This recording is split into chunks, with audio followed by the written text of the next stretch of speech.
Who in their right mind thinks this is a good idea? Just about everything that we have predicted is now coming true. If you see there's a map that is on our chalkboard, the reason why that map even exists is because I was trying to explain this a few months ago how World War III is in the offing, and it all centers around Syria. Now that we have set the Middle East on fire, let's go into Syria and destabilize that and have set that on fire. It's a nightmare. It's an absolute nightmare. We'll post the the coming of World War III monologue that I did a few months back to show you what I believe is coming and why. But it's a very disturbing scenario, and it doesn't make any sense. Can we just use our brain for half a second here? Somebody help me out on how this whole Syrian thing makes sense at all for Assad to gas 100 people, to use a chemical weapon on 100 people. Does it make sense to anybody? How could that possibly be? Why would he do that? The United States says we have a line in the sand, and it is him using chemical weapons. Well, he wants to survive. Remember that. He wants to survive. Now, he is in bed with Russia and Iran. Unless you believe, I do believe that Iran wants war.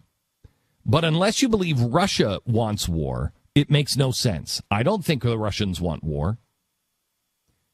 Unless the Russians, please look at this as a war gamer, unless the Russians believe now we are at our weakest. And I don't think we're at our weakest. I think we're damn close to it.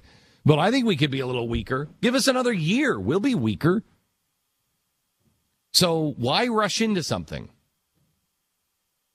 So the Russians would say immediately to Assad, don't do anything with chemical weapons. Don't. The Russians would not be for it. The Iranians, maybe. Assad is a survivor. Look, he's a dictator. He's a bad guy. But most bad guys have some sort of survival instinct, unless he's gone crazy with syphilis or something else. Most of them just want to be left alone. They like their power. That, I think, is Assad. He just likes his power, and he just wants to be left alone. Leave me alone. So there's no reason to gas. After you've killed 100,000, why would you gas 100?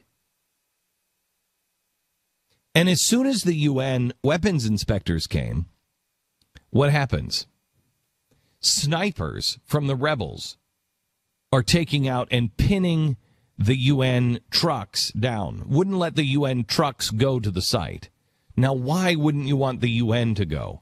If they're the ones that are going to prove that chemical weapons were used, why wouldn't you want the UN there? You would look at the UN as your savior. Well, there's two reasons for that. Either the UN, they don't look at the UN as the savior, which tells you something. That tells you that they don't look at anything from the West, anything that we have put together, as anything that is helpful to them, anything that is anything other than an enemy to them. So that doesn't seem real good, does it? Does that seem good? The other reason is they would think that that Assad was on the side, the UN was on the side of Assad. Well, not if he was using chemical weapons. The United States has already said. And the United States seems eager to have chemical weapons used. So what does this all mean?